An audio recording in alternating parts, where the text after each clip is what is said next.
রাসূল সাল্লাল্লাহু আলাইহি ওয়াসাল্লাম বলেছেন, এমন একটি সময় আসবে মানুষ এই হালাল এবং হারামের কোনো তোয়াক্কাই করবে না, কোনো বাছ বিচার করবে না। সামনে যা পাবে সব সে গ্রহণ করবে, সে কোনো পরোয়াই করবে না এটা হালাল না হারাম। তো আমাদের হারাম বস্তুগুলো জানা দরকার, এবং বলেছি যে এই বস্তুগুলো দেখব আমাদের সমাজে, হয়তো কারো ব্যক্তি জীবনে, কারো পারিবারিক জীবনে, কারো সামাজিকতায় রয়ে গেছে। এই সব কিছুই আমাদের দূর করতে হবে, এবং প্রত্যেকটা এই হারাম বস্তুগুলো মারাত্মক অপরাধ। যে কয়টা হারাম বস্তু উল্লেখ করব আজকে, এই প্রত্যেকটা হারাম বস্তুই মানব জাতির জন্য, ব্যক্তি জীবনের জন্য, সমাজের জন্য, দেশের জন্য, সকলের জন্য অত্যন্ত ক্ষতিকারক। আর হারাম মানেই এর ভিতরে কোনো আরাম নেই, হারাম মানেই এর ভিতরে ক্ষতিগ্রস্ত, হারাম মানে এর ভিতরে অশান্তি। হারাম আপনি যদি ধাবিত হতে থাকেন, শেষ পরিণত হবে আপনি পরকালে ক্ষতিগ্রস্তদের অন্তর্ভুক্ত হবেন, এবং সর্বশেষ ঠিকানা আপনার জাহান্নাম অবধারিত হবে।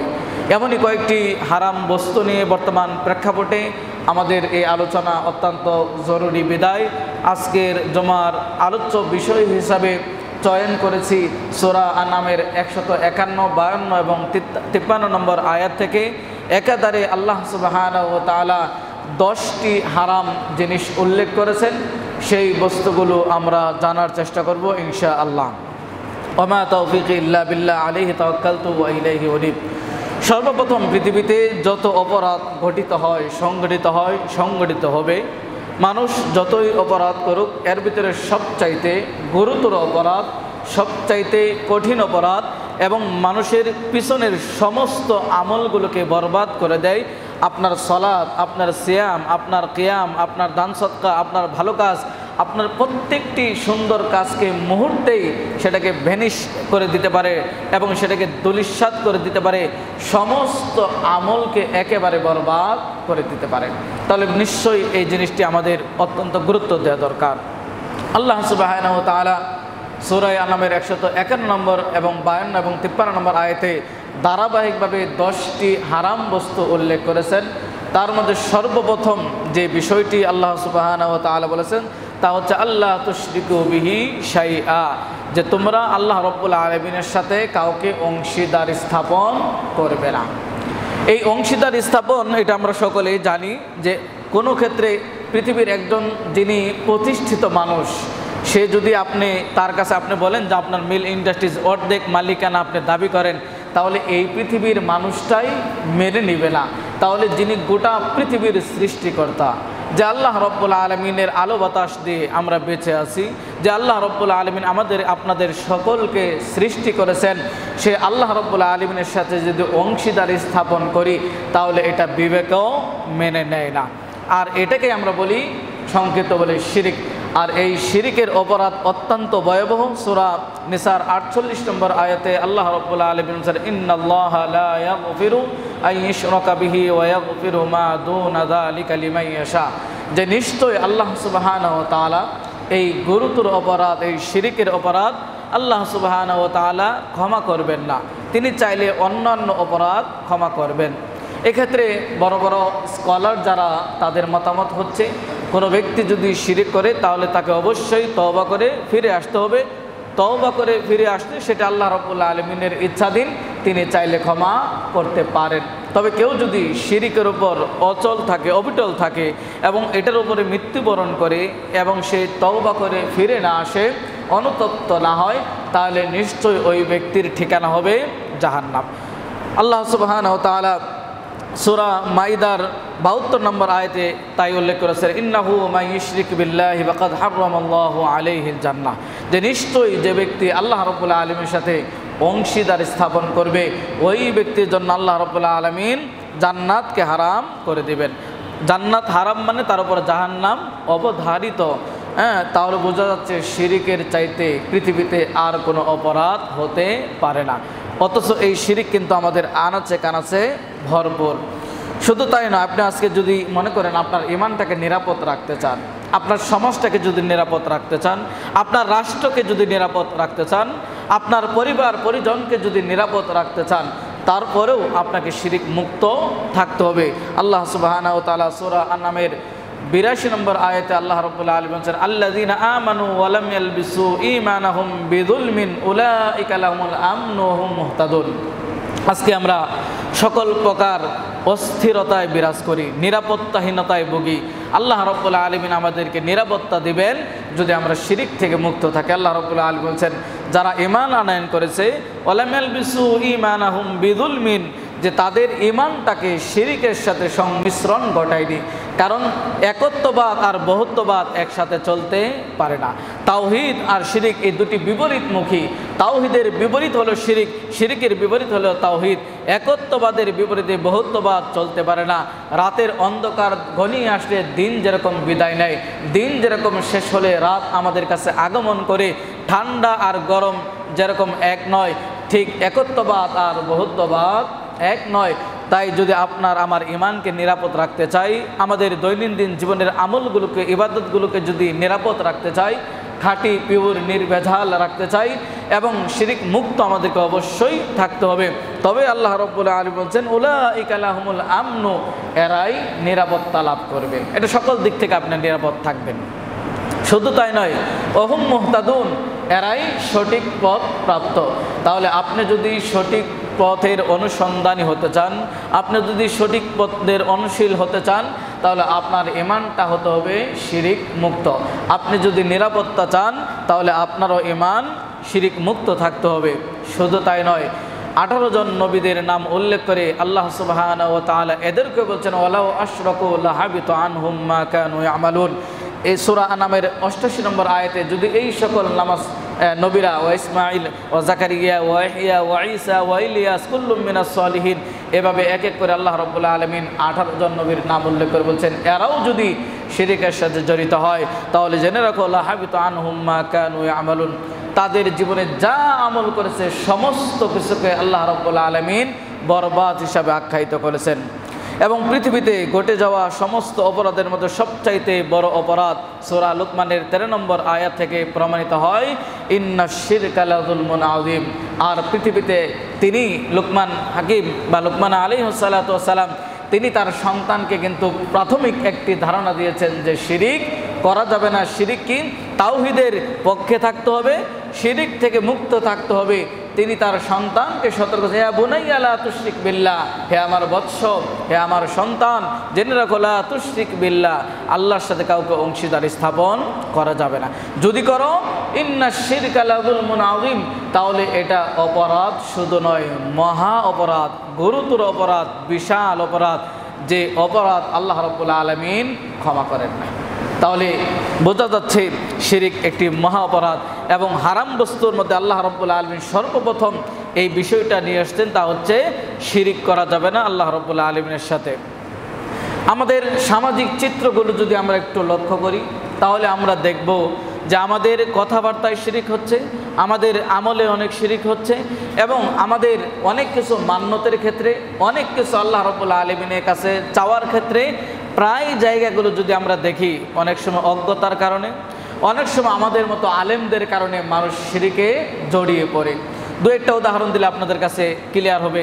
যারা গরু লালন পালন করেন, দুধ বিক্রি করেন বা অন্য অন্য কোনো বস্তু পালন করেন, আমরা কথায় কথায় বলে ফেলি গরুটা মারা গেছে, আমার চলার পথ বন্ধ হয়ে গেছে, রিজিকের পথ বন্ধ হয়ে গেছে, গরুটা থাকলে আমার কোনো অর্থের অভাব হতো না। এটাই হচ্ছে, আপনি বলতে পারেন গরুটা আমার রিজিকের মাধ্যম ছিল, এইভাবে বলতে পারেন, কিন্তু আমরা ডাইরেক্ট বলি ড্রাইভারটা ভালো ছিল দেখে আজকে অ্যাক্সিডেন্ট থেকে বেঁচে গেলাম। এই ধরনের কথাবার্তায় কিন্তু আমরা অহরহ শিরিক করে থাকি। আবার চাওয়ার ক্ষেত্রেও পৃথিবীর কেউ যা দিতে পারে না, আল্লাহ রাব্বুল আলামিন তা দিতে পারেন, এই বিশ্বাস আমরা কয়জন লালন করি? আমরা যখনই সন্তান না হয়, যখনই ব্যবসায় বেশি লস হয়, যখনই কোনো আপদ বিপদ আসে, অনেক মানুষ, শুধু সারা বাংলাদেশের অবস্থা বলছি, আপনার শরীফপুরের এলাকার অবস্থা বলছি, অনেক মানুষ দেখেন দৌড়িয়ে কোথায় চলে যায়, বিভিন্ন মাজারে, এবং সেখানে মান্যত করে ছেলে হলে এই দিব, মেয়ে হলে এই দিব, ছেলে মেয়ে হচ্ছে না, তাদের কাছ থেকে বিভিন্ন কবরেজের পিছনে দৌড়ায়, বিভিন্ন মাজারে দৌড়ায়। যিনি দিতে পারবেন তিনার কাছে আমরা কতবার দৌড়িয়েছি, যিনি দেওয়ার ক্ষমতা রাখেন তার কাছে আমরা কতবার চেয়েছি। যে সামাজিকভাবে আমরা দেখি বিভিন্ন মাজারগুলো বিনা পুঁজির ব্যবসায় তারা ব্যবসা করে যাচ্ছে, আর আমি সেখানে কি করতেছি, বিভিন্ন রকমের মান্যত মেনে নিজের ঈমানটাকে বিধ্বংস করে দিচ্ছি, নিজের ঈমানকে হারিয়ে ফেলতেছি। কারণ পৃথিবীতে সবচাইতে গুরুতর অপরাধ সেটা হচ্ছে আল্লাহ রাব্বুল আলামিনের সাথে অংশীদারি স্থাপন করা। ব্যবসায়ী লস, আপনি আজমির শরীফে চলে যেতে পারেন না। আমাদের বাংলাদেশের অনেক মানুষ আজমির শরীফকে অনেক বড় কিছু মনে করে, কোনো কিছু হলেই সেখানে দেখবেন তারা দৌড়িয়ে চলে যায় যে আজমির শরীফে কিছু দিতে পারবে। আজমির শরীফের যিনি শুয়ে আছেন তার অবস্থা কি, তাকে আমরা কেউ জানি? কবরে যারা শুয়ে আছেন তাদের অবস্থা এটা যদি জানার সুযোগ থাকতো তাহলে পৃথিবীতে এত ব্যস্ততা আমাদের থাকতো না, তাহলে পৃথিবীতে এত আশা আকাঙ্ক্ষা আমাদের মাঝে লালিত পালিত হতো না। তাহলে পৃথিবীতে যত অপরাধ হয় মনে রাখবেন সবচাইতে গুরুতর অপরাধ, আল্লাহ রাব্বুল আলামিনের সবচাইতে বড় অপরাধ, সেই অপরাধের নাম হচ্ছে আল্লাহ রাব্বুল আলামিনের সাথে অংশীদারি স্থাপন করা।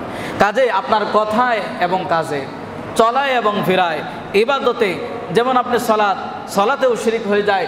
রিয়া, আপনি যদি মনে করেন রুকু সিজদাটা একটু লম্বা করে কাউকে দেখানোর জন্য করেন, অথবা সলাত কাউকে দেখানোর জন্য আপনি আসেন, হ্যাঁ, এরপরে এসে দেখলেন একজন আপনার দিকে তাকিয়ে আছে, আপনি একটু লম্বা করে সুন্নত আদায় করলেন যাতে লোকে মনে করে যে উনি তো অনেক খুশি খুশি নিয়ে সলাত আদায় করছে। এই যে সামান্য এই মন যদি আপনার এমনটি হয়ে যায় তাহলে এটাও এই রিয়া, এই শিরিকটাই আল্লাহ রাব্বুল আলামিন বেশি বই করেছেন। এই খফি, এই রিয়া, লোক দেখানো, এই ছোট্ট শিরিক, এটা আস্তে আস্তে এটা রূপান্তর হতে হতে বড় শিরিকে রূপান্তরিত হয়। আর যখন বড় শিরিকে রূপান্তরিত হবে আপনি তওবা আপনার ভাগ্যে জুটবে না। কারণ আমাদের অনেক মৃত্যু দেখবেন, দেখে আপনি আশ্চর্য হবেন যে কারোর সাথে কোনো কিছু বলার সুযোগ পায় না, পৃথিবী থেকে চলে যায়। বাড়ি থেকে বের হয়েছে, ছেলে মেয়ের কাছে দেখা করতে যাবে, হ্যাঁ, এমন অবস্থায় অ্যাক্সিডেন্ট হয়ে মারা গেছে, কাউকে কোনো কিছু বলতেই পারে নাই। এমনও দেখেন খবরে বরযাত্রী বিয়ে করতে গেছে, পুরো পরিবার শেষ, কিছু বলার থাকে না। যে যদি শিরিকে লিপ্ত থাকে আর এইভাবে যদি তওবার সুযোগ না হয় তাহলে কিন্তু আল্লাহ রাব্বুল আলামিন আপনার উপর আল্লাহর জান্নাতটাকে হারাম করে দিবেন, জাহান্নাম আপনার জন্য অবধারিত হবে। কাজেই এই যে আমরা অবহেলা করি, বিভিন্ন সময় আমরা কথায় বার্তায় আমলে, হ্যাঁ, দানে, অনেক ক্ষেত্রে আমরা দেখি যে আমরা কিন্তু শিরিক থেকে বাঁচতে পারি না। অথচ সবচাইতে মারাত্মক অপরাধ হচ্ছে পৃথিবীতে শিরিক। অতএব আমাদের সচেতন থাকতে হবে, আমাদের পরিবারকে সচেতন রাখতে হবে। বিশেষ করে মা বোনেরা দ্বিতীয় তলায় আছেন, আপনাদেরকে বলবো যে আপনারা আপনাদের ঈমানকে মজবুত করবেন। অনেক সময় মা বোনেরা তাদের সরলতা মন থাকার কারণে বিভিন্নভাবে বুঝিয়ে, অমুক মাজারা গেলে তোমার এই আশা পূর্ণ হবে, অমুক মাজারা গেলে তোমার স্বামী তোমার বসে থাকবে, অমুক করলে এই হবে তাই হবে, এই সবগুলোই কিন্তু শিরকের অন্তর্ভুক্ত। অতএব ওই বিশ্বাস নিয়ে তাদের কাছে যাওয়া যাবে না। আপনার সমস্যা আল্লাহর কাছে তুলে ধরুন। পৃথিবীর সকল সমস্যা যিনি সমাধান করতে পারেন তিনি আল্লাহ সুবহানাহু ওয়া তাআলা, যার আসমান থেকে আসার প্রয়োজন হয় না, ওইখানে বসে শুধু কুন ফায়াকুন বলবে, আপনার এই দুনিয়াতে সব সমস্যা সমাধান হয়ে যাবে। আমরা তো এমন একজন রবকে পেয়েছি যিনি প্রতিনিয়ত শেষ আসমানে, প্রথম আসমানে রাতের তৃতীয় শেষ অংশে নেমে আমাদেরকে ডাকেন, কার কি প্রয়োজন বলো, কার গুনাহ থেকে মাপ চাওয়ার দরকার আমার কাছে চাও আমি আছি, কার সন্তানের প্রয়োজন আমার কাছে চাও আমি দেব, কার ব্যবসায় লাভের প্রয়োজন আমার কাছে চাও আমি দেব, কার দুনিয়ার দুশ্চিন্তাগ্রস্ত সমস্ত দুশ্চিন্তাকে আমি দূরীভূত করে দেব আমার কাছে চাও। কিন্তু আমরা সেখানে চাইতে জানি না। আমরা চাই কোথায়? শাহজালাল, শাহপরাল, ইত্যাদি ইত্যাদি মাজার, বিভিন্ন মাজারে গিয়ে আমরা সেজদা করি এবং তাদের কাছে মাথা নত করি। পৃথিবীতে মাথা নতর একমাত্র তিনি আল্লাহ সুবহানাহু ওয়া তাআলা, তাছাড়া পৃথিবীর কারো কাছে আর মাথা নত করা যাবে না। কাজেই এটি বড় ধরনের একটি অপরাধ। তাহলে যেটি শুরুতেই বলেছিলাম যে আমাদের সমাজে আনাচে কানাচে, ব্যক্তি জীবনে, পারিবারিক জীবনে অনেক জায়গায় এই শিরক কিন্তু ছড়িয়ে ছিটে আছে। আর আল্লাহ রাব্বুল আলামিন একাধারে 10টি এখানে হারাম বস্তু উল্লেখ করেছেন। তার মধ্যে প্রথমটি হচ্ছে আল্লাহ রাব্বুল আলামিনের সাথে অংশীদারি স্থাপন করা। দ্বিতীয় নাম্বার হচ্ছে ওয়াবিল ওয়ালিদাইনি ইহসানা, যে পিতামাতার সাথে সৎ আচরণ করতে হবে, অসৎ আচরণ করাই হচ্ছে হারাম। তাহলে পিতামাতার সাথে অসৎ আচরণ করা এটা কি হারাম? কে বলেছেন? আল্লাহ সুবহানাহু ওয়া তাআলা বলেছেন। এবার যদি আমরা আমাদের সমাজের প্রেক্ষাপটগুলো আপনাদের সামনে তুলে ধরি, তাহলে ইলেকট্রনিক্স মিডিয়া, প্রিন্টস মিডিয়া, পত্র পত্রিকা, রেডিও, টেলিভিশনের মাধ্যমে যে খবরগুলো আমরা দেখতে পাই, নিজেদের গা মাঝে মাঝে শিউরে ওঠে যে আমরা তো জাহিলিয়াতের যুগকেও হার মানিয়ে ফেলেছি। যে আমরা আমাদের বাবা মার সাথে যে দুর্ব্যবহারগুলো বর্তমান সময়ের যুবক ভাইয়েরা, যুবতীরা, মা বোনেরা, বৌমারা, যে যেখান থেকে যার অবস্থান থেকে যেভাবে আমরা আজকে পিতামাতার সাথে অসৎ আচরণ করি, তা যেন জাহিলিয়াতের যুগকেও হার মানিয়ে ফেলেছে। পৃথিবীর এমন একটি ইতিহাস, পৃথিবীতে আমাদের বাবা মা সন্তানের হাতে হত্যা হবে, এই হেডিং পড়তেই যেন গা শিউরে ওঠে। যে বাবা মা আপনাকে আদর করে লালন পালন করে পৃথিবীতে আপনার জন্য কত কষ্ট করেছে, আপনি নির্বিঘ্নে নির্বিচ্ছিন্নভাবে জেনে পৃথিবীতে আপনি আসতে পারেন, সেজন্য তারা কত কষ্ট করেছে, আপনি কি কখনো চিন্তা করেছেন? তারা এই কষ্টের কারণে আল্লাহ রাব্বুল আলামিন বিধান দিয়ে দিলেন, ওয়াকাযা রাব্বুকা আল্লা তা'বুদু ইল্লা ইয়াহু ওয়া বিল ওয়ালিদাইনি ইহসানা।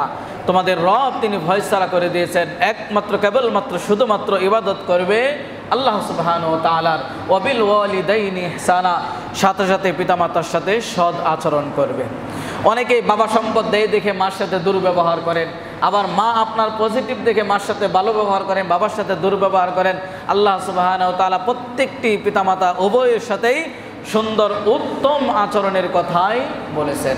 শুধু তাই নয়, মুহাম্মদুর রাসূলুল্লাহ সাল্লাল্লাহু আলাইহি ওয়াসাল্লামকে যখন জিজ্ঞাসা করা হলো যে আমার কাছ থেকে সবচাইতে উত্তম আচরণ পাওয়ার হকদার কে, আল্লাহ রাসূল সাল্লাল্লাহু আলাইহি ওয়াসাল্লাম বললেন তোমার মা।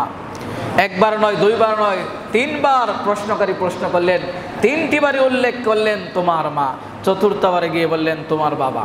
কারণগুলি কি কখনো খতিয়ে দেখেছেন?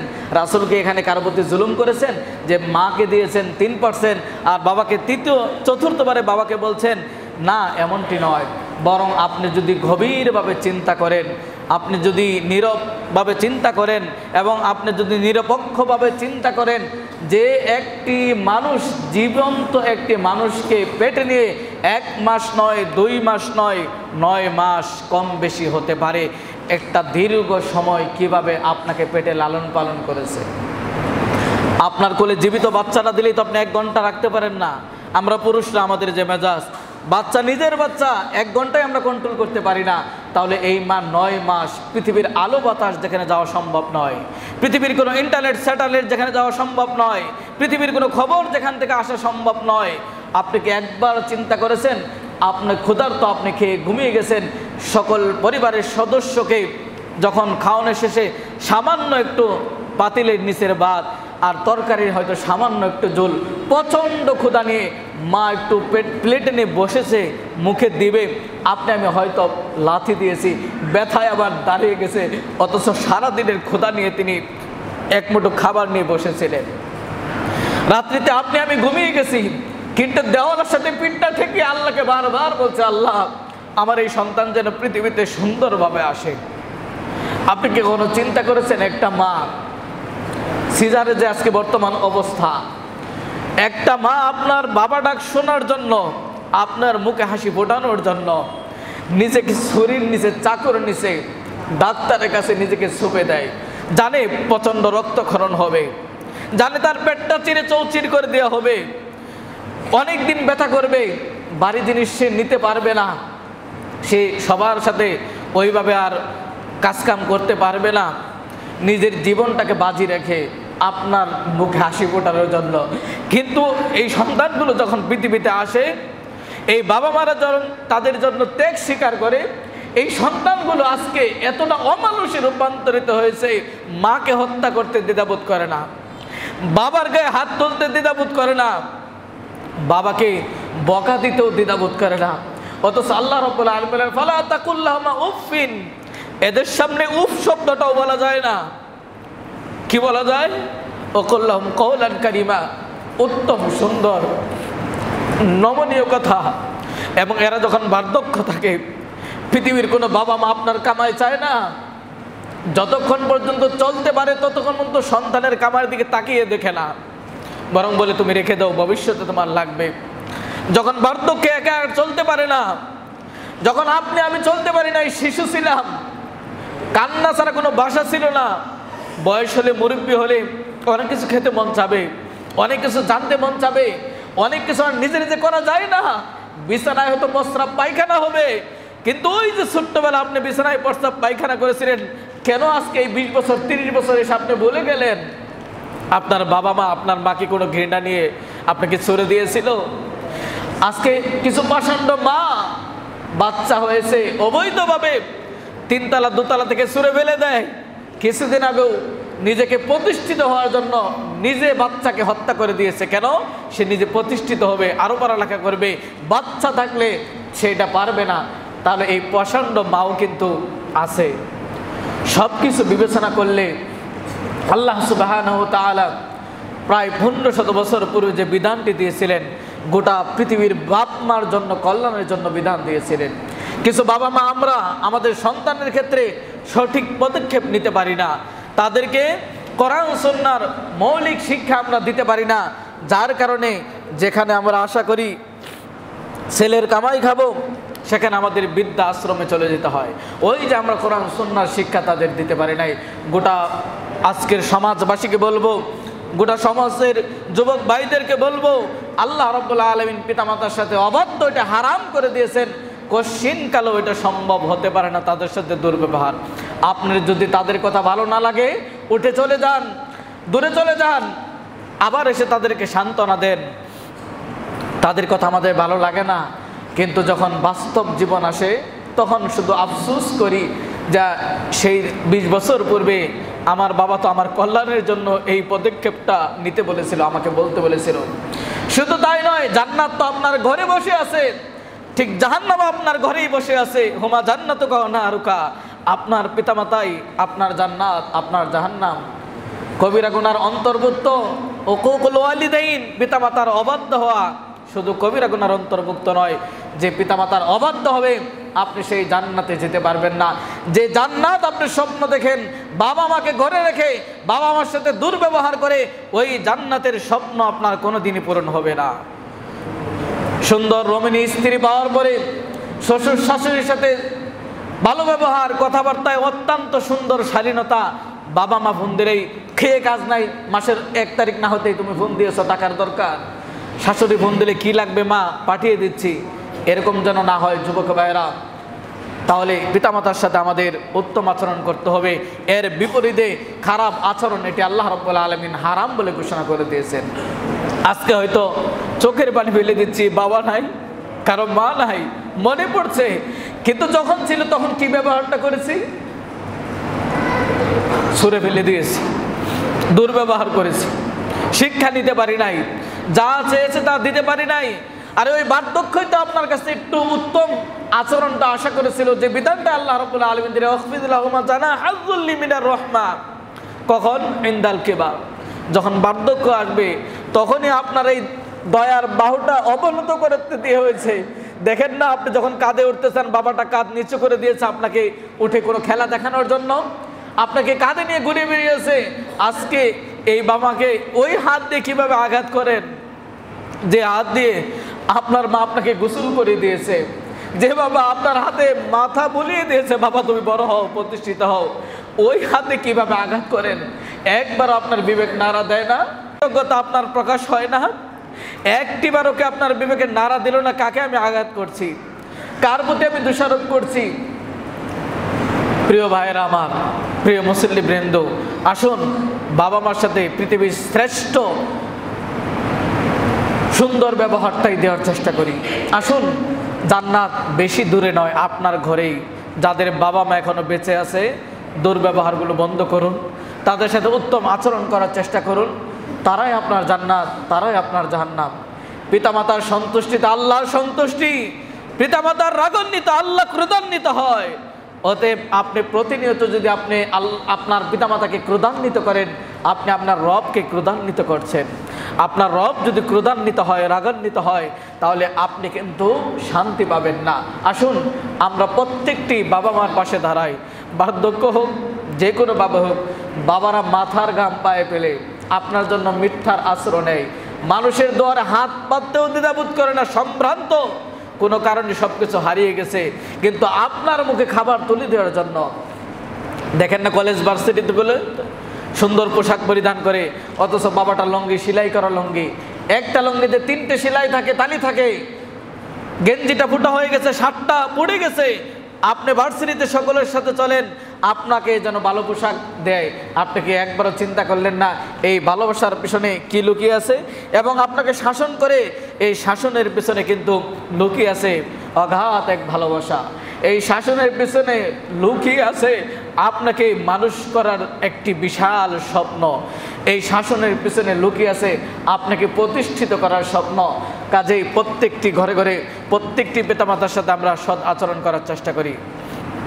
আজকে বড় আফসোস হয়, এই সমাজে অনেকে আমার কাছে বলেন যে ছেলেগুলো কথা শুনে না, বা আমাকে গালিগালাজ করে এবং অন্ধকার একটি জগতের সাথে জড়িত, সে হচ্ছে ইয়াবা, মাদক ইত্যাদি এগুলোর সাথে জড়িত।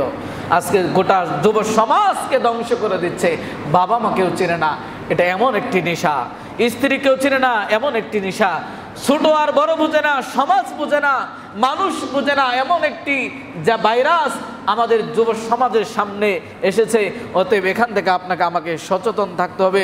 আসুন আল্লাহ রাব্বুল আলামিন প্রত্যেকটি পিতামাতার যেন আমরা খেদমত করার তৌফিক দান করে, আমিন। যাদের পিতামাতা কবর দেশে চলে গেছে, আল্লাহ রাব্বুল আলামিন তাদেরকে কবরের আযাবগুলো মাফ করে দিন। যাদের পিতামাতা কবরে রয়েছে, আল্লাহ রাব্বুল আলামিন তাদের কবরটাকে আল্লাহ রাব্বুল আলামিন জান্নাতের পোশাক পরিয়ে দিন, জান্নাতের সাথে সুরঙ্গ করে দিন। প্রত্যেকটি বাবা মা তারা যেন তাদের সন্তানগুলোকে সুন্দরভাবে লালন পালন করতে পারে। আজকে হয়তো বাবা নাই আফসোস করছেন, কিন্তু থাকা অবস্থায় কিন্তু আমি এই আফসোসটা আসে না। যাদের আছে আজকে থেকে শিক্ষা গ্রহণ করুন। জীবন চলে যাবে, পিতামাতার সাথে কোনোদিন দুর্ব্যবহার করবেন না। তারা আপনার কল্যাণকামী, তারা আপনার মঙ্গল চান। তাদের প্রতি কমপক্ষে, অন্ততপক্ষে আপনি ভালো না লাগলেও আপনি দূরে চলে যান, সেখান থেকে উঠে যান। পরবর্তীতে এসে আপনার মেজাজ ঠান্ডা হলে তারপরে কথা বলুন, কিন্তু তাদের কষ্ট দিয়ে কোনো কথা বলার চেষ্টা করবেন না। তাহলে 2 নম্বর যে হারাম বস্তু, সেটি হচ্ছে পিতামাতার সাথে দুর্ব্যবহার করা। এটি আল্লাহ রাব্বুল আলামিন হারাম করে দিয়েছেন। তাদের সাথে কি করতে হবে?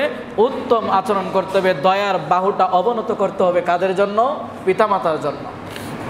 3 নম্বর যেটি হারাম, আল্লাহ সুবহানাহু ওয়া তাআলা হারাম করে দিয়েছেন, ওয়ালা তাকতুলু আওলাদাকুম, তোমরা তোমাদের সন্তানদেরকে হত্যা করবে না।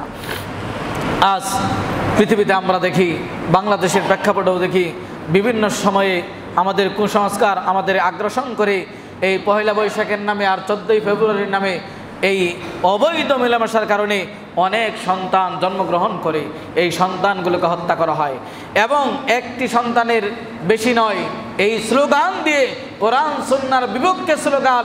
এই স্লোগান কোনো রাষ্ট্রীয় স্লোগান হতে পারে না যে 2টি সন্তানের বেশি নয়, একটি হলে ভালো হয়। আর এই জায়গাগুলোতে এরা খুঁজে খুঁজে কোরআন যেখানে নিষেধ করে ওই জায়গাগুলোকে এরা অ্যাটাক করে। বহু সন্তানের পিতা হলে বহু লাভ। রিজিকের মালিককে, আপনার রিজিকের মালিক যদি আল্লাহ হয়, তাহলে আপনার সন্তানের রিজিকের মালিক আপনি কি করে হন? আপনার ঈমান থাকবে? আপনি যদি বলেন এতগুলো সন্তান নিলে খাওয়াবো কি, পড়াবো কি, আপনার রিজিকের মালিক যিনি, আপনার সন্তানের রিজিকের মালিকও তিনি। তাই আল্লাহ রাব্বুল আলামিন বলেছেন, ওয়ালা তাকতুলু আওলাদাকুম, 2টি কথা বলেছেন যে তোমরা রিজিকের ভয়ে তাদেরকে তোমরা হত্যা করবে না। কেন রিজিকের ভয়ে?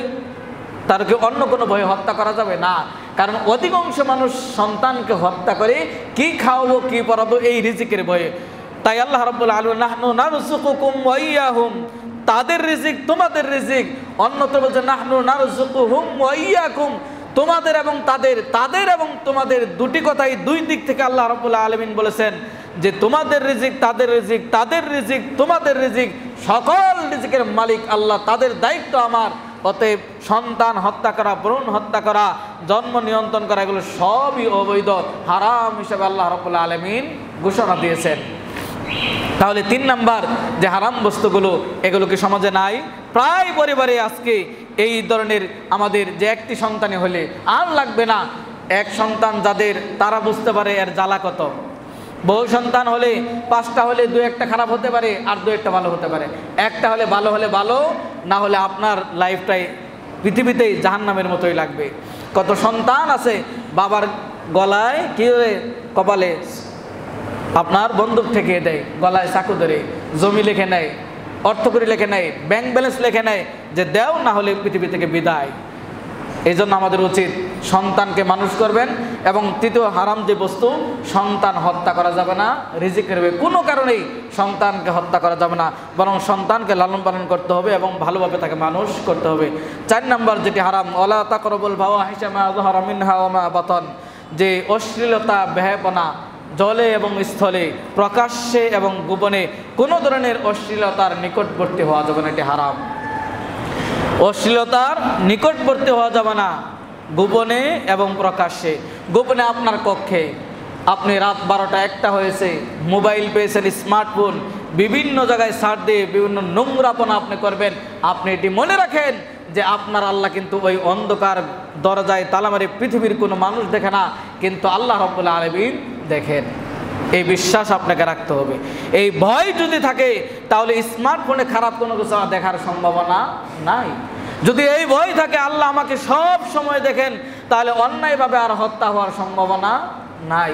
তাহলে প্রকাশ্যে ও প্রকাশ্যে কি করা যাবে না, অশ্লীলতা বেহায়াপনার নিকটবর্তী হওয়া যাবে না। যেখানে আল্লাহ নিষেধ করলেন নিকটবর্তী, সেখানে আপনি আমি পকেটে নিয়ে নিয়ে ঘুরি, আপনি আমি বাজার ঘাটে গান বাদ্য বাজনা, দৈনন্দিন আমাদের রুটিন গান বাদ্য বাজনা, অলঙ্গপনা, বেহায়াপনা, নোংরা যা আছে সব কিছু এই মগজের ভিতরে ভরে রেখেছে। একটা হাদিস বলতে পারেন না, 5 ওয়াক্ত সালাতের রুটিনই জানেন না, সালাত কিভাবে কোন সূরা কোথায় পড়তে হয় এটাও জানেন না, পানিটা কিভাবে ডান হাতে খাবেন না বাম হাতে খাবেন তাও জানেন না। অবস্থাটা এমন, ডান হাতে সিগারেট বাম হাতে চা, দুটাই খারাপ। কোনটাকে ভালো বলবেন? চাটা ডান হাতে খেলে ঠিক ছিল, বাম হাতে চা ডান হাতে সিগারেট, এখানে দুইটাই খারাপ বলতে হয়, একটাও ভালো বলার সুযোগ নেই। আমাদের অবস্থা, স্টাইল, জীবন, লাইফ এমন হয়েছে সব কোরআন সুন্নাহ বিরোধী। রাসূল যেখানে বললেন আপনি পানিটা খেতে গেলেও আপনার সেখানে সুন্নাহ বিসমিল্লাহ বলে খেতে হবে, সেখানে আপনার ফু ফেলা যাবে না, বসে খেতে হবে, 3 ঢুকে খেতে হবে। কোথায় কয়টা সুন্নত পানি? এক পানিতে 3-4টা সুন্নত, একটাও পালন করি না, বরং শয়তানের মতো বাম হাত দিয়ে ডুব ডুব করে খেয়ে যাচ্ছি। তাহলে আসুন, যেটি নিকটবর্তী হওয়া যাবে না, সেখানে আপনার আমার ঘরে আনাচে কানাচে বিভিন্ন গান বাজনা, কোনো কিছু প্রচার প্রসারণ নাই, গান বাদ্য বাজনা রাখবে। কোনো কিছু প্রচার প্রসারণ নাই, মেয়েদের ছবি থাকতে হবে। যত সাবান আছে সবগুলোতেই মেয়েদের ছবি দেখবেন, তার মানে যত মহিলা সব শুধু মেয়েদের গায়ে মনে হয় না। এটা কৌশলে এখন বর্তমান যুবকরা, মুসলিম হাজী সাহেব, উনি হাজী সাহেব হজ করে আসছেন, উনি ধার্মিক, উনি প্রথম কাতারে সালাত আদায় করেন, উনি ইমামের পিছনে সালাত আদায় করেন, উনি তাসবিহ দিবেন, কিন্তু দোকানে বসিয়েছে একজন অর্ধ উলঙ্গ নারী। কেন? যুবকরা বেশি আসবে, কাস্টমার বেশি আসবে, বিক্রি বেশি হবে। কাজটা কি করেছেন আপনার বিবেকে প্রশ্ন করেছেন একবার? না, একবার প্রশ্ন করেন নাই। যেখানে অশ্লীলতার নিকটবর্তী হওয়া নিষেধ, সেখানে অশ্লীলতা আমরা আমাদের রন্ধে রন্ধে ঢুকে গেছে, প্রত্যেকটি পরিবারে ঢুকে গেছে, প্রত্যেকটি সমাজে ঢুকে গেছে, প্রত্যেকটা যুবক ভাইকে আমাদের আজকে এই অশ্লীলতার বেহায়াপনা। দিনটাই শুরু হয়েছে গান দিয়ে, আবার রাত্রিবেলা বিছানায় ঘুমাতে যাচ্ছি, সেখানেও গান দিয়ে আমাদের শেষ ঘুমটা যদি আপনার শেষ ঘুম হয়, আপনার রবকে কি জবাব দিবেন? ওই দিনটাই যদি আপনার শেষ দিন হয়, আপনাকে যদি দরজা ভেঙে আপনাকে বের করতে হয়, ওই পাশ থেকে দরজা লাগিয়ে দিয়ে অশ্লীলতা বেহায়াপনা নিয়ে গান শুনতে শুনতে কানে হেডফোন দিয়ে আপনি মৃত্যুবরণ করেছেন, আল্লাহর কাছে কি জবাব দিবেন? কোনো জবাব থাকবে না। আজকে এই পৃথিবীতে এত অশান্তি কেন জানেন? আজকে এই পৃথিবীতে বিভিন্ন প্রচণ্ড গরম এবং আল্লাহ রাব্বুল আলামিনের যে আযাব গজব, এগুলো কারণ কি জানেন? যহরাল ফাসাদু ফিল বাররি ওয়াল বাহরি বিমা কাসাবাত আইদিন নাস। সূরা রুমের 41 নম্বর আয়াতে খুলে দেখুন যে জলে এবং স্থলে যত রকমের ফিতনা ফাসাদ, যত রকমের আইলা সিডর যে নামে আসুক, এই যে প্রচণ্ড গরম, সবগুলো আমাদের হাতের কামাই। আল্লাহ বললেন বেশি বেশি আস্তাগফিরুল্লাহ পড়লে কি করবে? তোমরা বেশি বেশি আস্তাগফিরুল্লাহ করো, তাহলে মুষলধারে বৃষ্টি দান করব। আজকে অনাবৃষ্টির কারণ আমরা আস্তাগফিরুল্লাহ পড়তে জানি না। আমরা আস্তাগফিরুল্লাহ করি কখন?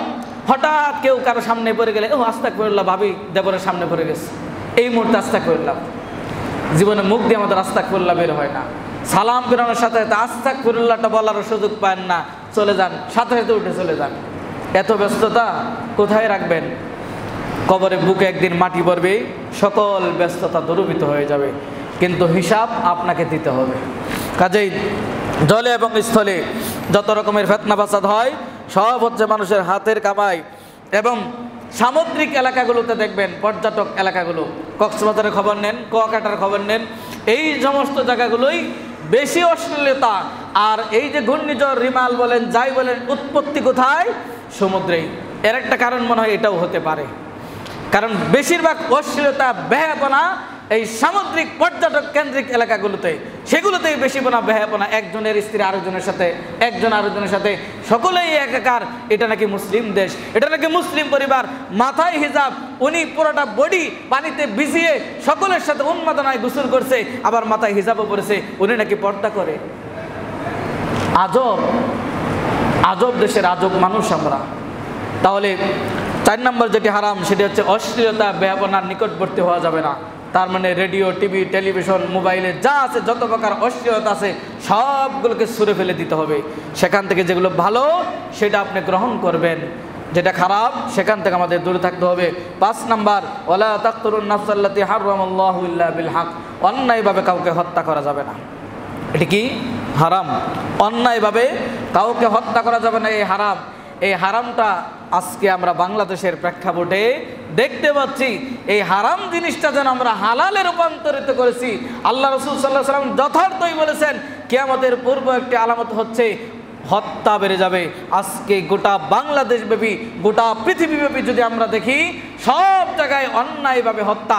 কয়টি হত্যা ন্যায় সঙ্গতভাবে হয় বলুন? কয়টি ক্রস ফায়ার ন্যায় সঙ্গতভাবে হয় বলুন?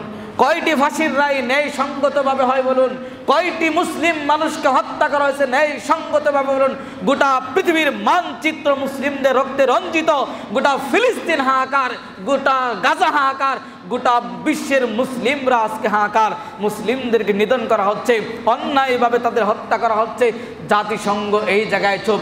একটি মুসলিমকে হত্যা করলে, গোটা একটি অমুসলিমকে হত্যা করলে গোটা অমুসলিম এক হয়ে যায়, জাতিসংঘ এক হয়ে যায়, তাদের নেশনালিটি এক হয়ে যায়, তারা দেশে এক হয়ে যায়, গোটা সমাজ এক হয়ে যায় মুসলিমদের বিপক্ষে। আর আমরা মুসলিমরা মুসলিমদের বিপক্ষে দাঁড়াই। অন্যায় হত্যা বন্ধ করতে হবে। প্রত্যেকটি অন্যায় হত্যার বিচার আল্লাহ রাব্বুল আলামিনের হবে। পৃথিবীর আদালতে না হলেও আল্লাহর আদালতে প্রত্যেকটা অন্যায়ের হত্যা, প্রত্যেকটা গুম, প্রত্যেকটা খুন, প্রত্যেকটা অন্যায়ভাবে হত্যা করার প্রত্যেকটা বিচার বাই টু বাই কাল কিয়ামতের ময়দানে, সেটা শাসক গোষ্ঠী হোক, সেটা যেই হোক, প্রত্যেককে হিসাব দিতেই হবে। না হলে কিয়ামতের ময়দানে এক পা পর্যন্ত আপনি পা আগাতে পারবেন না। এটি হারাম বস্তু। অন্যায়ভাবে আপনি হত্যা করতে পারেন না কাউকে। এই অধিকার ইসলাম আপনাকে দেয়নি। 3টি কারণে একজন মানুষকে হত্যা করা বৈধ, এবং সেটি রাষ্ট্র প্রদান করবে। আপনার মন চাইলে করতে পারবো না।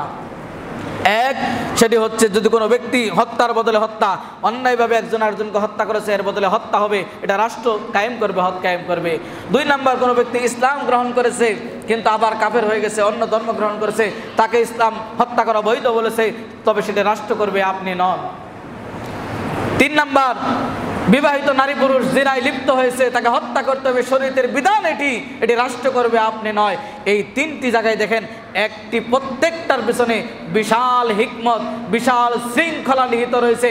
একজনকে আপনি অন্যায়ভাবে হত্যা করেছেন, আরেকজনকে যদি রাষ্ট্রীয়ভাবে হত্যার বদলে হত্যা হয়, সৌদি আরবগুলোতে দেখেছেন জুমার পরে এই হত্যাগুলো সংগঠিত করা হয়। অন্যায়ভাবে একটা হত্যা যদি হয়, আর এই বিচার যদি কোরআন সুন্নাহ ভিত্তিক জনসম্মুখে করা হয়, পৃথিবীর হত্যা কমে যাবে, বাংলাদেশের হত্যা কমে যাবে, মুসলিম হত্যা কমে যাবে, মানুষ হত্যা কমে যাবে। আল্লাহ রাব্বুল আলামিন গোটা মানুষকে ডাক দিয়ে বলছেন, ইয়া আইয়ুহান নাস ইন্না খলাকনাকুম মিন যাকারি ওয়া উনসা, হে মানব জাতি, তোমাদেরকে সৃষ্টি করেছি নারী এবং পুরুষ করে, ও জাআলনাকুম কবাইল, এবং বিভিন্ন গোত্রে। তুমি সৈয়দ হতে পারো, মণ্ডল হতে পারো, মিয়া হতে পারো, অমুক হতে পারে, তমুক হতে পারো, কিন্তু আল্লাহ রাব্বুল আলামিন ইন্না আকরামাকুম ইনদাল্লাহি আতকাকুম, আল্লাহ রাব্বুল আলামিনের কাছে তুমি কিসের ভিত্তিতে মর্যাদা পাবে? তাকওয়ার ভিত্তিতে মর্যাদা পাবে। তুমি সৈয়দের বংশে, চৌধুরী বংশে হলে তুমি মর্যাদাশীল হয়ে যাবে, এমনটি নয়।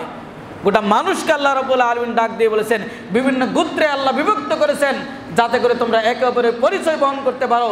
কিন্তু দিন শেষে ইন্না আকরামাকুম ইনদাল্লাহি আতকাকুম, আল্লাহর কাছে যদি নিকট মর্যাদা পেতে চাও, তাহলে তোমার তাকওয়া থাকবে। প্রত্যেকটি মানুষের ভিতরে যদি তাকওয়া থাকতো, অন্যায় সমস্ত হত্যাগুলো বন্ধ হয়ে যেত।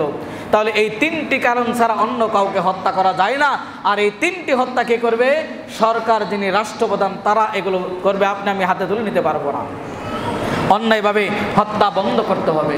এটা আল্লাহর নির্দেশ। হারাম বলেছেন যত হত্যা হবে আপনার প্রত্যেকটা হত্যায় কিন্তু লিপিবদ্ধ হবে।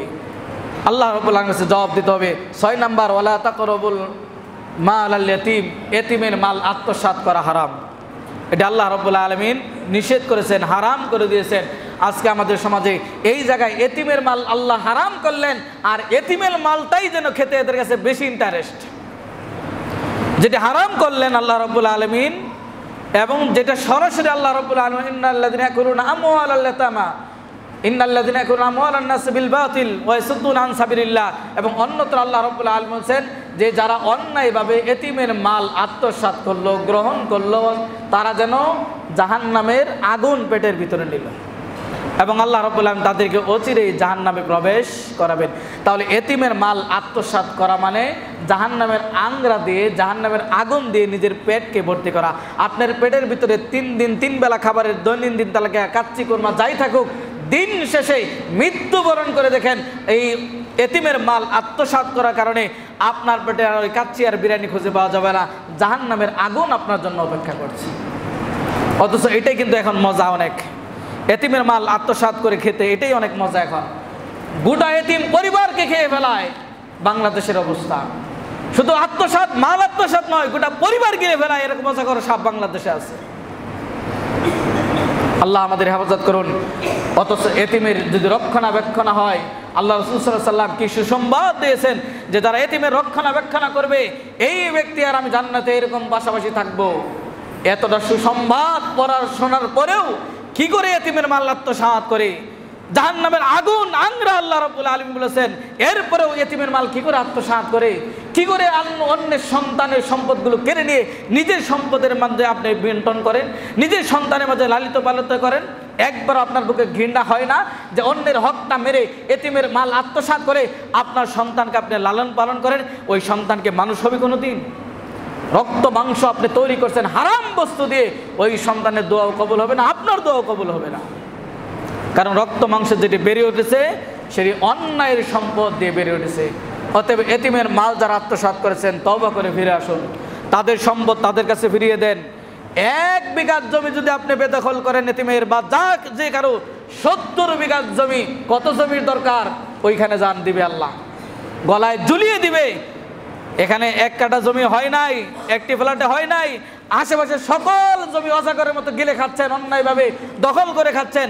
ওই জায়গায় যায় দেখেন, মৃত্যুবরণ করে দেখেন, জানাজার সামনে দাঁড়িয়ে যতই বলুক অমুকের চরিত্র ফুলের মতো পবিত্র, ওইখানে যায় দেখেন পবিত্রতা কি জিনিস শিখিয়ে দিবে। এমন ফেরেশতা চোখেও দেখে না, কানেও শুনবে না, এমন পিটুনি দিবে ওইখানে, আর মা গো বাবা গো দল এই সেই ওগুলো কোনো কিছুই কাজে আসবে না।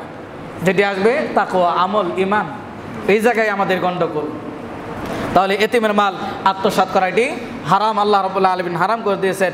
এতটা সুসংবাদ পাওয়ার পরে এতিমের মাল, আপনি মনে করুন আপনার সন্তান, আপনার চাচার, আপনার ভাইয়ের সন্তান মারা গেছে, আপনার ভাতিজা, আপনি কেন তাকে শত্রু বানিয়ে নেন? ভাই ভাই ঝগড়া থাকতে পারে, কিন্তু ওই ভাতিজার উপর কোনো আক্রমণ করার চেষ্টা করবেন না। সে আপনার ভাতিজা হলেও সে কিন্তু এতিম। অতএব এতিমের মাল আত্মসাৎ করা যাবে না।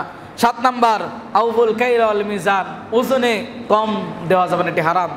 সেটা দাড়ি পাল্লা দিয়ে মাপেন, ডিজিটাল পাল্লা দিয়ে মাপেন। মাপের যতগুলো যন্ত্র পৃথিবীতে আছে এবং আবিষ্কৃত হবে সবগুলোই পাই টু পাই, যিনি আপনার কাছ থেকে ন্যায্য দাম দিয়ে যে জিনিসটা যতটুকু ওজন আপনার কাছে প্রাপ্য, সেখান থেকে যদি আপনি কম দেন তাহলে আপনি অবশ্যই হারাম কাজে লিপ্ত হলেন। আর এতে করে আপনি ক্ষণিকের লাভ ব্যবসায়ী দেখবেন, দিন শেষে দেখবেন আপনি 1 কেজি 100 গ্রাম 200 গ্রাম জিনিস মেরে দিয়ে বাড়িতে এসে দেখবেন রাস্তায় 100 টাকা পড়ে গেছে, অথচ আপনি লাভ করছিলেন অন্যায়ভাবে 50 টাকা, চলে গেছে 100 টাকা। তো কাজেই দাড়িপাল্লা, ওজন কম দেওয়া একটি জাতিকেই আল্লাহ রাব্বুল আলামিন ধ্বংস করে দিয়েছেন। আজকে গোটা বাংলাদেশের অবস্থাগুলো যদি দেখেন, প্রায় ইল্লা মাশাআল্লাহ অনেক ব্যবসায়ী আল্লাহকে ভয় করে, অনেক বেশিরভাগই দেখবেন এই ওজনে একেবারে কম দেওয়া। কিভাবে মেরে দিবে আপনাকে, এমন কৌশলে মারবে, দাম এত, ঠিক আছে আপনি কম দিচ্ছেন, ওই যে হ্যাঁ ঠিক আছে 30 টাকায়, কিন্তু 50 গ্রাম আপনাকে কম দিয়ে, আপনাকে কম কিন্তু দিল, আপনি মনে করলেন আমাকে তো কমই দিয়েছে, কিন্তু ওই জায়গায় কিন্তু 50 গ্রাম নাই, ওইটা আপনার লাভ। কারণ ওই 50 গ্রাম কিন্তু আল্লাহর রেজিস্ট্রি খাতায় লিপিবদ্ধ হয়েছে যে আপনি দাড়ি মেরে দিয়েছেন এখানে। কোথায় যাবেন? 1 সেকেন্ড আল্লাহর চোখের আড়াল হতে পারবেন? 1 সেকেন্ড আল্লাহর দুনিয়া ছেড়ে আপনার কোনো ব্যক্তিগত জগৎ আপনি চিন্তা করতে পারেন? পারেন না। যেখানেই যাবেন সেখানেও আল্লাহ। গভীর রাত্রে কালো পাথর, কালো পিঁপড়া, ওইটাও আল্লাহ রাব্বুল আলামিন দেখেন। আপনি দেখবেন গভীর অন্ধকার রাত্রে কালো পাথর, ওর ভিতরে কালো একটা পিপিলিকা, ওইটিও আল্লাহ রাব্বুল আলামিন দেখেন। আফ্রিকার আমাজন জঙ্গলে সূর্যের আলো যেখানে কোনোদিন যায়নি, ওই জায়গাও আল্লাহ রাব্বুল আলামিনের দৃষ্টি আছে, ওইটাও আল্লাহ রাব্বুল আলামিনের নলেজ আছে। ওই জায়গায় যে কোনো পাতা পড়েছে কিনা ডিসকভারি চ্যানেল কভার না দিলেও আল্লাহ রাব্বুল আলামিনের নলেজ আছে গাছের প্রত্যেকটি পাতায়। আপনার যে বাড়ির গাছ কোন দিন কোন পাতা পড়েছে আপনি কি গুনে রাখেন কখনো? আল্লাহ রাব্বুল আলামিন জানেন। তাহলে তার চোখে কিভাবে ফাঁকি দিবেন? অতএব আমাদের উচিত হবে দাড়িপাল্লায় ওজন কম না দেওয়া। সূরা মুতাফফিফিন পড়ে নেবেন, দাড়িপাল্লায় যদি ওজন কম দেন আখিরাতে ক্ষতিগ্রস্ত হবেন। এবং আল্লাহ রাব্বুল আলামিন একটি জাতিকেই ধ্বংস করে দিয়েছেন। অতএব ব্যবসায়ী কাজের সাথে যারা জড়িত কখনোই দাড়িপাল্লায় ওজনে কম দেওয়ার চেষ্টা করবেন না, এটি হারাম। আর হারামভাবে উপার্জন করে আপনার ছেলেমেয়ের জন্য বাজার থেকে গোশত, মাছ, ইত্যাদি ইত্যাদি কিনে, পোশাক কিনে তাদের কি পরাচ্ছেন, কি খাওয়াচ্ছেন, একবার চিন্তা করা দরকার। 8 নম্বর, ওয়াইদা কুলতুম ফাআদিলু ওয়ালাউ কানা যা কুরবা। যখন কোনো কথা বলবেন নেই সঙ্গত কথা বলবেন, সেটি আপনার নিকট আত্মীয়ের বিরুদ্ধে যাক, আপনার বাবা মার বিরুদ্ধে যাক, এবং আপনার নিকট আত্মীয় এদের বিরুদ্ধে যাক, আপনি যখন কথা বলবেন আপনাকে হক কথাই বলতে হবে। বেহক কথা বলা কি? হারাম। যখন কোনো কথা বলবেন নেই সঙ্গত কথা বলতে হবে, সেটা আত্মীয়র বিরুদ্ধে, নিকট আত্মীয় বিরুদ্ধে গেলেও আপনাকে নেই সঙ্গত কথা বলতে হবে। এই জায়গায় আমরা একেবারেই জিরো। আমরা যদি দেখি কোনো জায়গায় কোনো সাক্ষী কোনো কথা বলতে হয়, কেন জানি আপনি আপনার টানটা টানেন। কোনো জায়গায় যেন আমরা কথা বলি, কেন যেন আপনার পরিবারের দিকে টান থাকে, কেন জানি আপনার দলের প্রতি টান থাকে, কেন জানি আপনার পাড়ার প্রতি টান থাকে, কেন জানি আপনার ক্লাবের প্রতি টান থাকে, কেন জানি আপনার মসজিদের প্রতি টান থাকে, কেন জানি আপনার আত্মীয় স্বজনের দিকে টান থাকে। কেন টান থাকতে হবে? সত্যের দিকে। এই বিধানই আল্লাহ দিয়েছেন। অতএব কোনো কথা বললে ন্যায় সঙ্গত কথা বলতে হবে, হোক আপনার বিপরীতে। এরকম মানুষ খুঁজে পাওয়া যাবে যে বিপক্ষে যাবে এরকম কথা বলবে? খুব কম। আসুন না আমরা তৈরি হই যে আমরা যখন কোনো কথা বলবো ন্যায় সঙ্গত কথা বলবো, না হয় চুপ থাকবো। কথা বলার তো প্রয়োজন নেই। কারণ ইমানদারদের একটা বৈশিষ্ট্য, আল্লাহ এবং পরকালকে যারা বিশ্বাস করে তাদের উচিত উত্তম কথা বলা, না হয় চুপ থাকা। কিন্তু আমরা আমাদের অভ্যাস বেশি কথা বলা, শোনা কম। আমরা বেশি বলতে পছন্দ করি। যত কথা বেশি বলবেন ভুল তত বেশি হবে। তাহলে 8 নম্বর হারাম, সেটা হচ্ছে অন্যায়ের সঙ্গ দেওয়া যাবে না, অন্যায় কোনো কথা বলা যাবে না। যখনই কোনো কথা বলবো ন্যায় সঙ্গত কথা বলবো। এবং 9 নম্বর, ওয়াবি আহদিল্লাহি আউফু। যখন কোনো অঙ্গীকার করব কারোর সাথে এবং আল্লাহর সাথে, সেই অঙ্গীকারগুলো আমরা পূর্ণ করব। অঙ্গীকার আমরা ভঙ্গ করব না। অঙ্গীকার ভঙ্গ করা খাঁটি পিওর নির্ভেজাল মুনাফিকের লক্ষণ। সেই লক্ষণ যেন আপনার ভিতরে না থাকে। আল্লাহ সুবহানাহু ওয়া তাআলা এই মুনাফিকদের সংজ্ঞা দিতে গিয়ে সূরা বাকারার 27 নম্বর আয়াতে বলেছেন, আল্লাযীনা ইয়ানকুদুনা আহদাল্লাহি মিন বা'দি মিসাকি ওয়া ইয়াকতাউনা মা আমারাল্লাহু বি। যে আল্লাহ রাব্বুল আলামিন বলেন যে যারা আল্লাহর ওয়াদা ভঙ্গ করে, কঠিনভাবে দৃঢ় প্রতিজ্ঞাবদ্ধ হওয়ার পরেও যারা আল্লাহর অঙ্গীকারকে ভঙ্গ করে এবং আল্লাহ রাব্বুল আলামিন যা আদেশ দিয়েছেন তাদের সম্পর্ক, আত্মীয় সম্পর্ক বজায় রাখা তা ক্ষুণ্ণ করে এবং ওয়াইফসিদুনা ফিল আরদ, জমিনে ফাসাদ সৃষ্টি করে, উলাইকা হুমুল খাসিরুন। যাদের ভিতরে অঙ্গীকার ভঙ্গ করার এই নীতি রয়েছে, আত্মীয়তা সম্পর্ক ছিন্ন করার নীতি রয়েছে, জমিনে অহেতুক ফিতনা ফাসাদ, এই ধরনের লোক কিন্তু অনেক। এর কথা ওর কাছে, এই দলের কথা ওই দলের কাছে, এই সমাজের কাছে ওই সমাজের কাছে, এই কমিটির কাছে ওই কমিটি, ওই কমিটির কথা এই কমিটি, এই ইমামের কথা ওই ইমাম, এই মুয়াজ্জিন ইত্যাদি ইত্যাদি। কাজে কি? ফিতনা ফাসাদ সৃষ্টি করা। এই শ্রেণীর এক শ্রেণীর লোক আছে, এগুলো আমরা বুঝতে পারি। আপনাদের কথা বলায় আমরা বুঝতে পারি যে আপনি এটা ফিতনা চাচ্ছেন না শৃঙ্খলা চাচ্ছেন। অনেকে চান সমালোচনা করে সেটা গঠনমূলক শৃঙ্খলা, এটাকে সাধুবাদ জানাই। কিন্তু আপনার উদ্দেশ্যই হলো একটা ফিতনা সৃষ্টি করা, বিশৃঙ্খলা সৃষ্টি করা। একটা প্রতিষ্ঠিত জিনিস, একটা জিনিস ভালোভাবে চলমান, ওই জায়গায় কিভাবে ব্যাঘাত ঘটানো যায়, কিভাবে দুর্নাম রটানো যায়, কিভাবে কুৎসি রটানো যায়, কিভাবে একটি সুন্দর জিনিসকে অসুন্দর করা যায়, এই সমস্ত যাদের কোয়ালিটি আছে আল্লাহ বলছে উলাইকা হুমুল খাসিরুন। আপনি ক্ষতিগ্রস্ত। আপনি দুনিয়ার জীবনে বাড়ি দিয়ে, দল দিয়ে, ক্ষমতা দিয়ে আপনি যদিও আপনি মনে করেন আপনি পরিপূর্ণ, আল্লাহ বলছে ক্ষতিগ্রস্ত। আপনি লাভবান হওয়ার 1% কোনো সুযোগ নেই। সর্বশেষ 10 নম্বর যেটি হারাম তা হচ্ছে একাধিক পথ এবং মত অনুসরণ করা যাবে না। আল্লাহ রাব্বুল আলামিন বলেন আন্না হাযা সিরাতি মুস্তাকিমান ফাত্তাবিউ ওয়া লা তাত্তাবিউস সুবুলা ফাতাফাররাকা বিকুম আন সাবিলি, যে নিশ্চয়ই এই পথ আমার পথ, এটি হচ্ছে এক পথ এবং এই মুস্তাকিম, এই সিরাতে মুস্তাকিম এটি তোমরা অনুসরণ করো। ওয়া লা তাত্তাবিউস সুবুলা ফাতাফাররাকা বিকুম আন সাবিলি, একাধিক পথের অনুসরণ করা যাবে না, এটি হারাম। ইসলামের পথ, সিরাতে মুস্তাকিমের পথ কয়টা? একটা। সেই সোজা পথে আমাদের হাঁটতে হবে। আল্লাহ এবং তার রাসূল যা বলেছেন, যা কোরআন সুন্নাহ প্রমাণিত, সেটি আমাদের মানতে হবে। একাধিক পথ যদি আমরা মানি, পীরতন্ত্র, আজব তন্ত্র, অমুক কুতুব, অমুক গাউস, অমুকের তন্ত্র, অমুক হুজুর বলেছে, তমুক হুজুর বলেছে, বাপদাদা বলেছে, এতদিন ধরে করে আসতেছে, এটা কি ভুল হতে পারে, অমুক কি কম বোঝে, ইত্যাদি ইত্যাদি, এই সবগুলো হলো একাধিক পথ এবং মত। এই একাধিক পথ এবং মত অনুসরণ করা হারাম, কারণ একাধিক পথ এবং মত যদি অনুসরণ করেন তাহলে আল্লাহর সঠিক পথ থেকে আপনাকে বিচ্যুত করবে। এটা আল্লাহর ঘোষণা। আপনি ওই হুজুর বলেছে ওইটাও ঠিক, অমুক মাজারে যায় এই করে এটাও ঠিক, ইসলামে এই জায়গায় এইটুকু নিজের মতো সুবিধা করে মেনে নেবেন আর একাধিক পথ অনুসরণ করবেন। এরপর আপনি দাবি করবেন যে আপনি এক পথের অনুসারী, তা হতে পারে না। আসুন এই 10টি হারাম বস্তু থেকে আল্লাহ রাব্বুল আলামিন আমাদের সবাইকে, আমি সহ সবাইকে আল্লাহ রাব্বুল আলামিন বাঁচার তৌফিক দান করুন। আমিন। আকুলু মা তাসমাউন ওয়া লাকুম ওয়া লিসাইরিল মুসলিমিন ফাস্তাগফিরু ইন্নাহু হুয়াল গফুরুর রহিম।